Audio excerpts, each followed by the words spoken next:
Hi, I'm John Nerrell, and welcome to the Mid-Career GPS podcast. If you're feeling stuck in your career and overwhelmed by what steps to take, I can help you.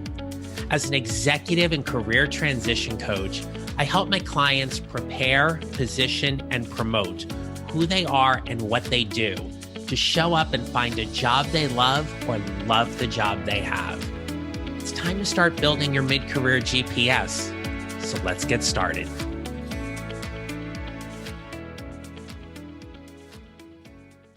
Hello, my friends. Welcome back to the podcast. So before we get started today, I just want to take a moment. I hope, first of all, you had a wonderful 4th of July weekend. Whatever you did, I hope it was safe and enjoyable and fun, and you got to see people or do whatever it is that you wanted to do on this very, very long weekend. And I will tell you that I'm recording this just a few days before this is going to drop. So the plans for me and for Richard are to just have a nice, quiet weekend at home, see a few friends, but just enjoy shutting things down for a bit. We've both been really, really busy with our work, and that's been great, but it's just going to be nice to kind of take it easy for a weekend before my schedule starts to ramp up a little bit more in July as well. So it's just going to be nice to chill out and relax. So I've got a lot of things on the DVR we need to clear off. So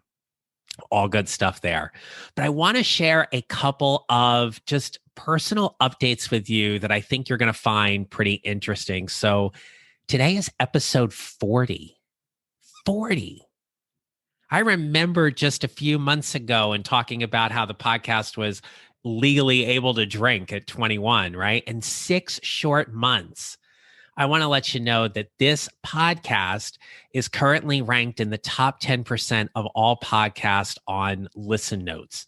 So Listen Notes is a great website that allows you to track different podcasts and their impact and their downloads and everything like that. And I just want to say I could not do this without you. I want to thank you for listening. I want to thank all of my guests who I have had so far on the podcast, because you helping me share and promote this podcast. And by the way, this has been done very organically to this point. So just the fact that we are ranked in the top 10 means that we're getting this message out there about what it means to build a mid-career GPS and help you navigate toward whatever is next. So thank you, thank you, thank you. The other update I have for you is that we are getting closer and closer to my second book launching. So my second book is called Your Mid-Career GPS, 4 Steps to Figuring Out What's Next. As of the time of this recording, a proof has been ordered, which means the interior files and everything has been laid out. I'm going to actually get the book in hand to see how that all looks and everything. And pre-sale and book launch information will be coming very, very shortly.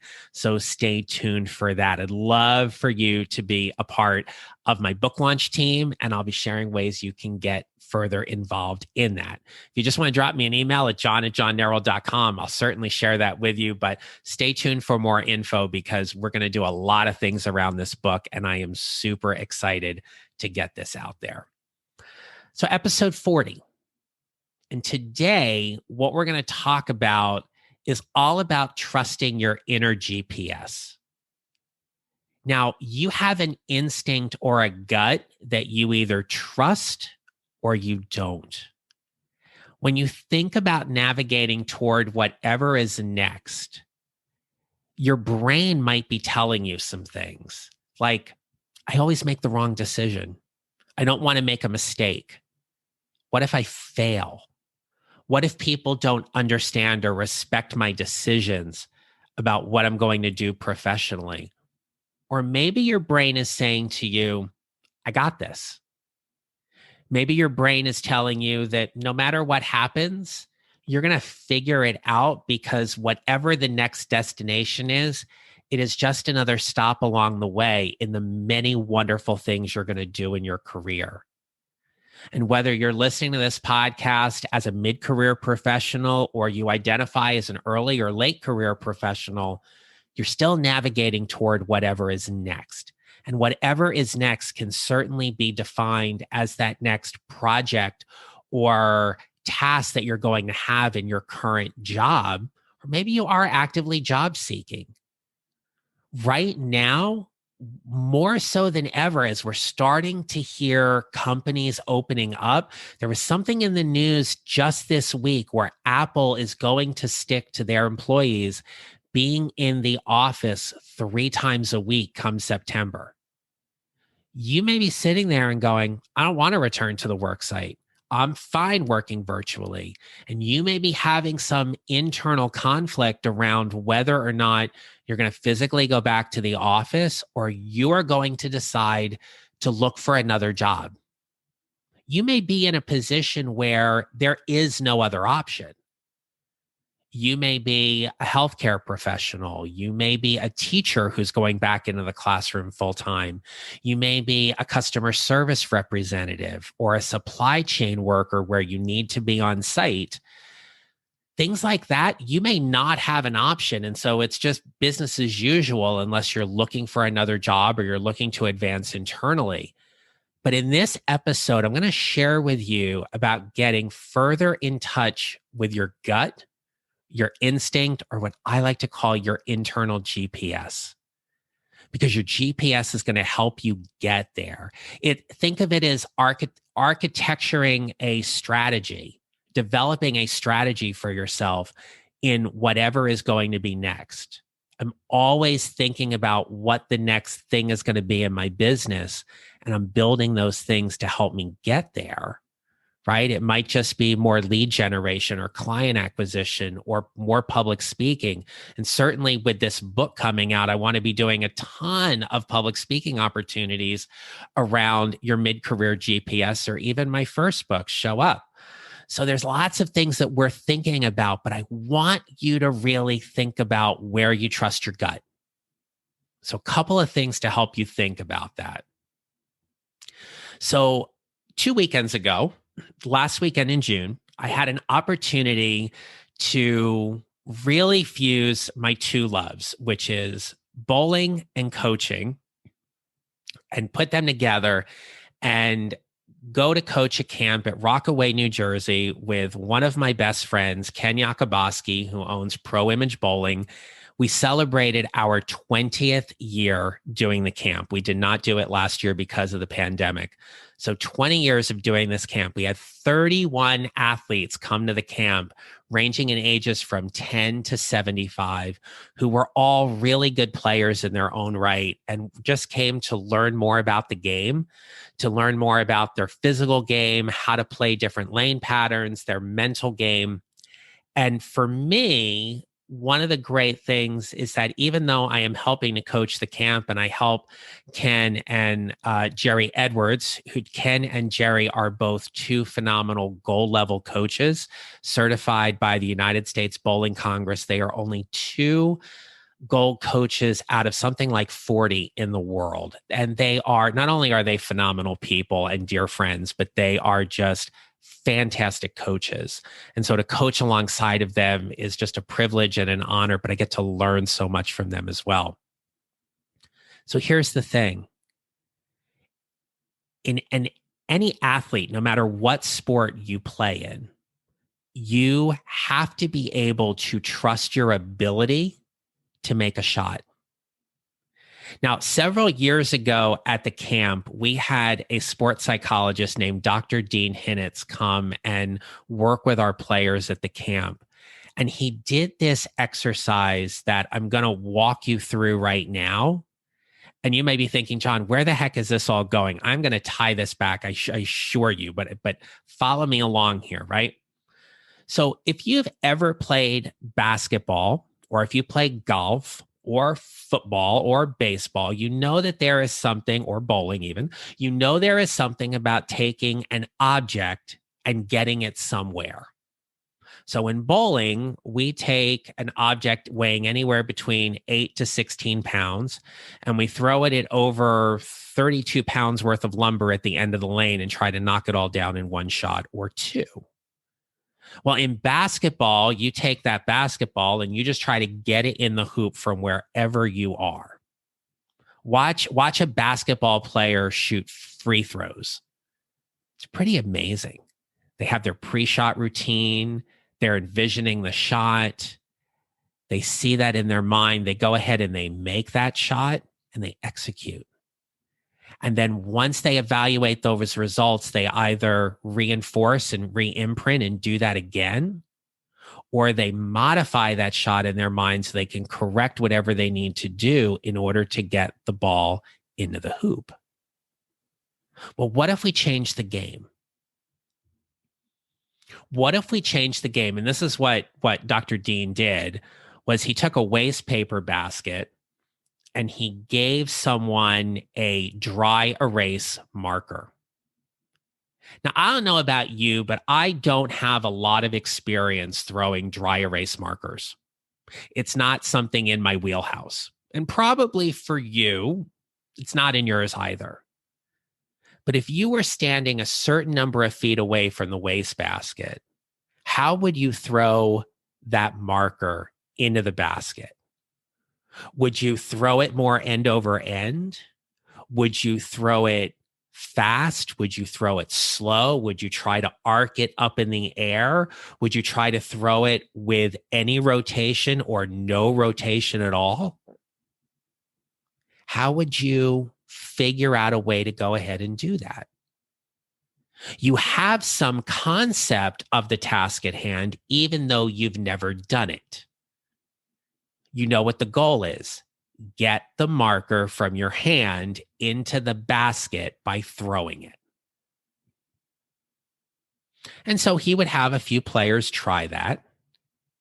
And then he backed somebody up about 20 feet. And he put a $100 bill in front of the wastebasket. And he said, okay, go ahead now and make the shot. And if you execute the shot and you get it in the basket, I'm going to give you the $100. Now, all of a sudden, we've changed the parameters of the game. We've put a reward in there, basically. Do this well enough, and you'll get $100. So what do you think happened? Well, all of a sudden, the players, like their arm swings got a little tighter. It didn't come off their hand in the same way because we got in our heads. We got in our heads, and all of a sudden, instead of just following the process, we started to get really critical about it. We started to judge it. When I'm working with my clients, there are moments when, especially during an interview, that we will talk about where they started to judge or evaluate their response. And all it does is take them away from the interview. Your GPS is an internal direction or guidance system that's going to help you evaluate whatever professional moves you want to make. And at this year's camp, we had another sports psychologist and professional athlete come and talk to us. His name is Brian Helland. And one of the things Brian shared with us was that our brains are automatically programmed to be negative.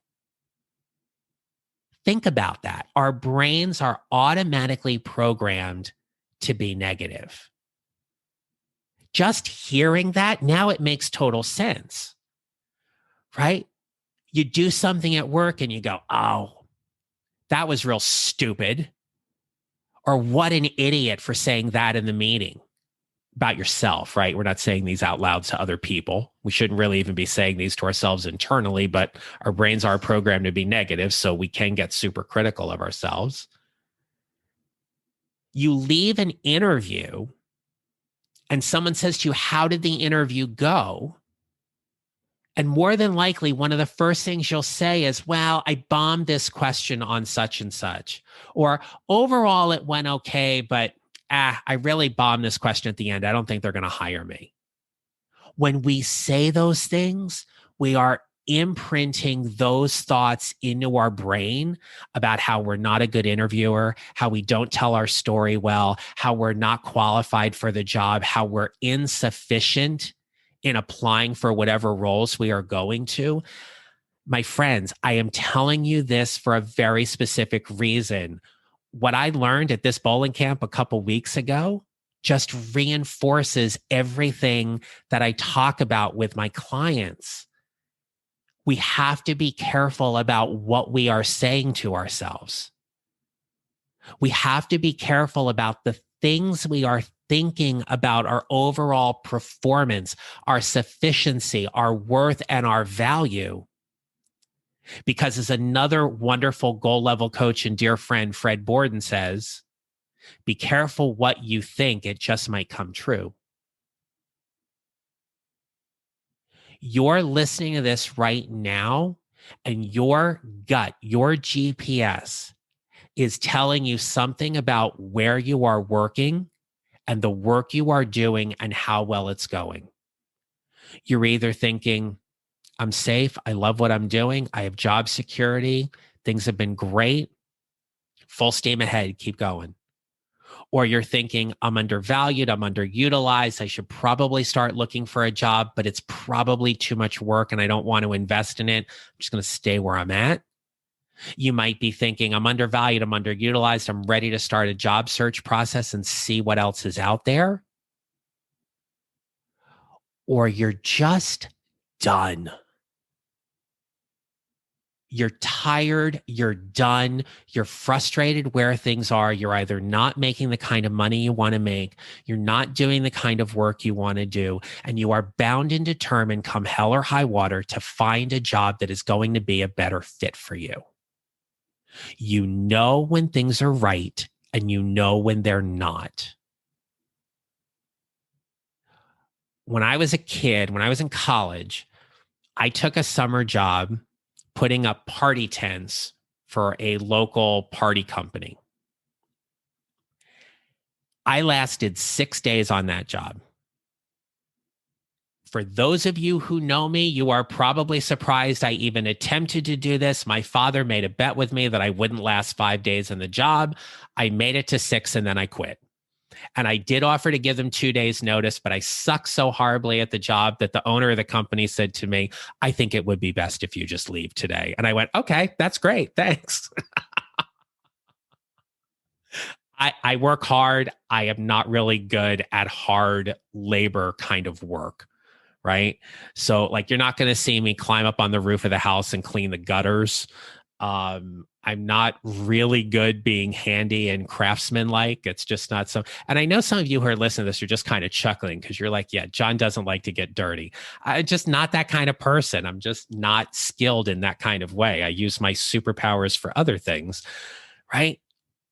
But you know when your gut is telling you it's time to leave. On that job, my gut was being like, John, what the heck are you doing? Like, this is not the job for you. When I was ready to leave my teaching job after 14 years, my GPS was telling me it is time to move on. And it had been telling me that for years. You're going to read something about this in my new book. It's what I define as the mid-career moment. And I talked about this on one of the earliest podcasts. It's like episode 2 about defining your mid-career moment. I'll link that up in the show notes. You definitely want to go back and take a listen to that if you haven't. We know when we are ready to make a change. And sometimes it takes us a little more time to get there than others, but we know.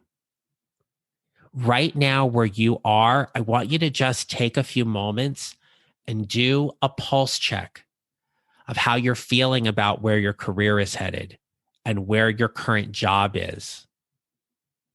How would you rate your level of happiness or satisfaction on your job from a scale of 1 to 10, where 10 is the highest? And whatever number you give yourself, I want you to ask yourself, what would it look like if it was 1 or 2 more than that? What if you said to me, like, well, my overall happiness on my job is a 6? What would have to happen in order for it to be an 8?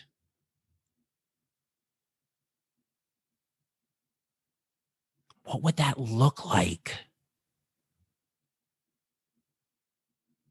If you're in a tenuous work situation, if you work in a company with a toxic or negative environment, what would a different organization look like? What would a different role at a company look like? And how would you ask yourself questions to assess whether or not, or how would you ask questions of the company about their culture and their climate, and looking at reviews on Glassdoor and helping you formulate questions that are going to make a decision easier for you about where you see the right fit in jumping into the next job? All of those decisions are grounded in your gut. Maybe you're listening to this and you're on a PIP, a professional improvement plan. And so a professional improvement plan, for those of you that are not aware of what it is a formal document and an agreement between you and the company around things that need to be done in order to improve your performance.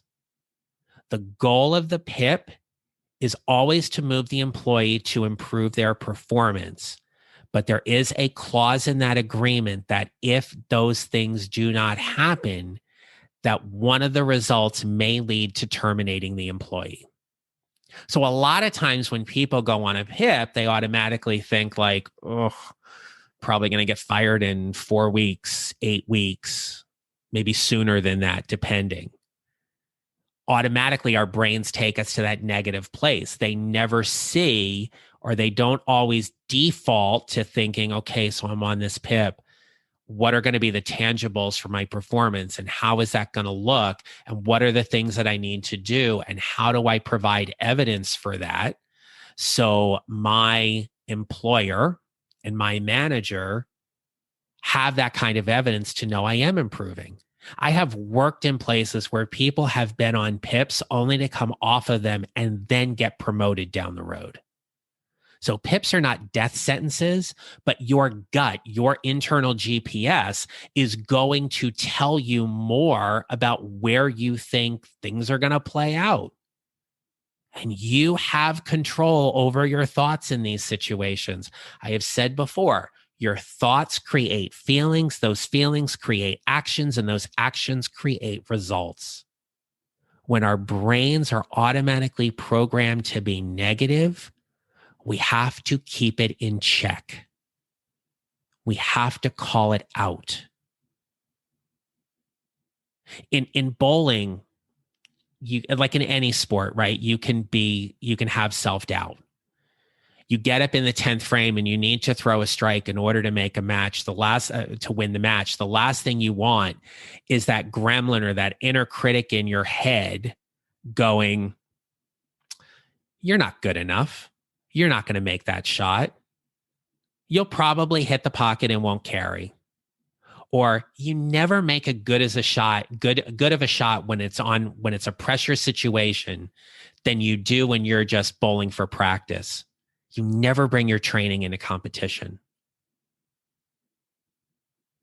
As athletes, we say those things. Whatever sport you've played, you have probably had that negative self-talk at some point. As a professional, as a career professional, you've probably said similar things to yourself as well. As a coach, I help my clients get to that gremlin, get to that inner critic, and find out why those things are coming up as a default instead of going, "Yeah, I hear you, but I'm not going to listen to you today." Thinking about whatever is next is one thing. Doing it is something completely else, something completely different. Your path from point A to point B can be messy, but your GPS is going to get you there. I'm going to link this up in the show notes as well. I was reading this wonderful article by Stephanie Vazza, Vozza, called 5 Ways to Trust Your Gut. She wrote this for Fast Company. And one of the things that she said is that your gut is a reaction to a series of life experiences and events that are compiled in your brain that processes situations to help you make a decision. So here's what I'm taking away from this, right? So our gut is triggered. Something happens and it triggers our gut. And all of the things that have happened to us in the past come up.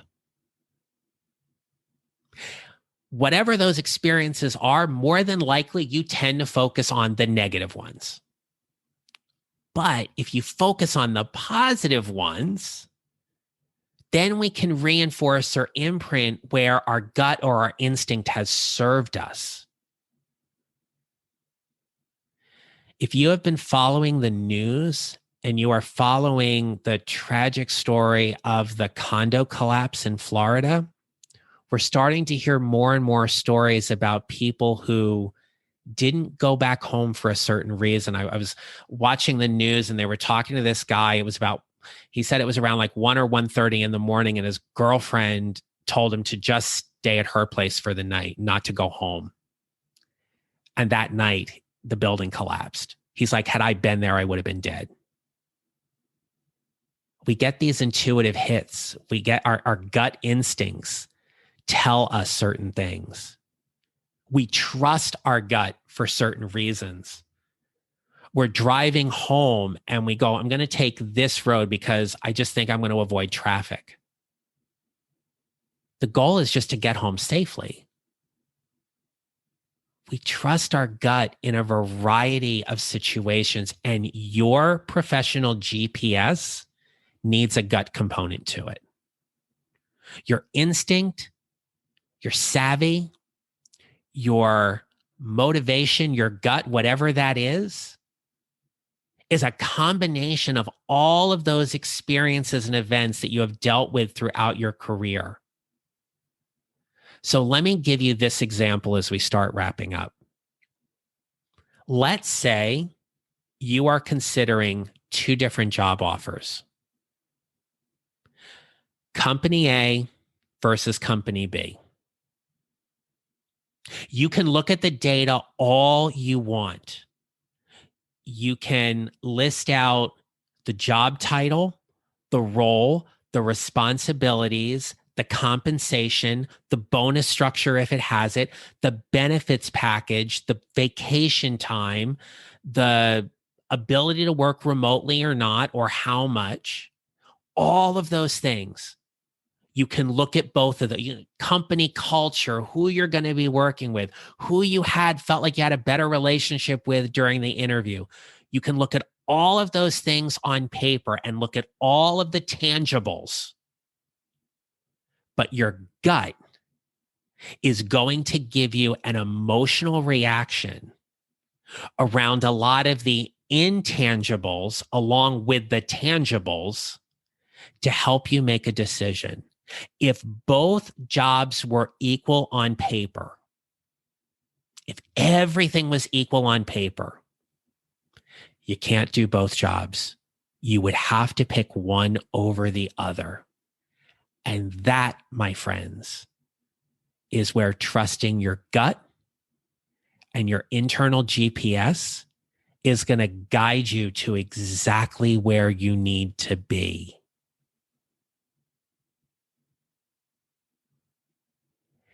And if you could just trust your gut and know that you are exactly where you're supposed to be and you're going to make the best decision for you, and that there is no quote unquote wrong decision, how would you make it? How would you make that decision? I've worked with a lot of people who are very cerebral. And I've worked with a lot of people who are very heart-centered and emotional, and they lead with their heart. Both people will use the other side of their being, right?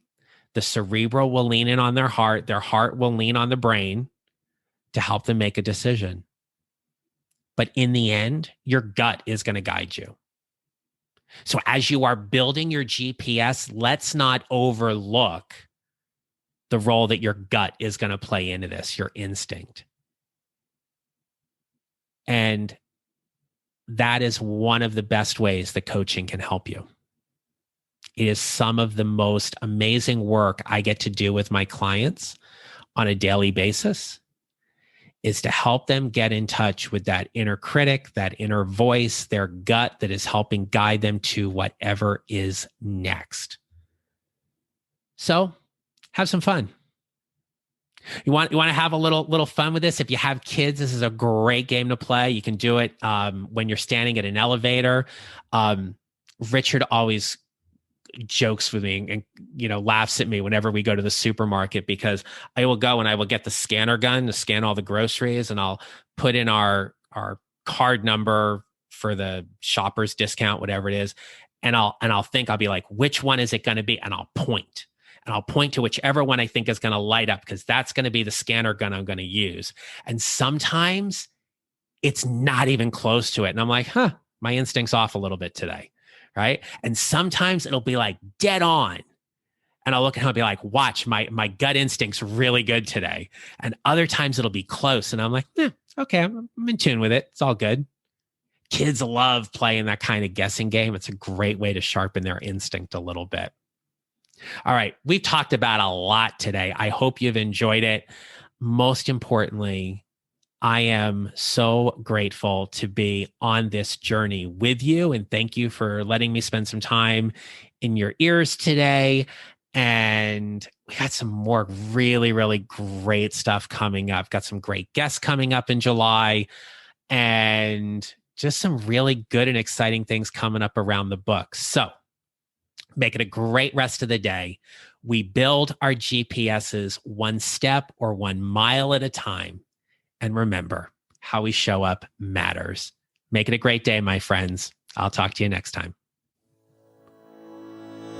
If you enjoyed today's show and don't want to miss an episode, follow on Apple Podcasts or wherever you usually listen. And I'd appreciate it if you would leave a rating and review.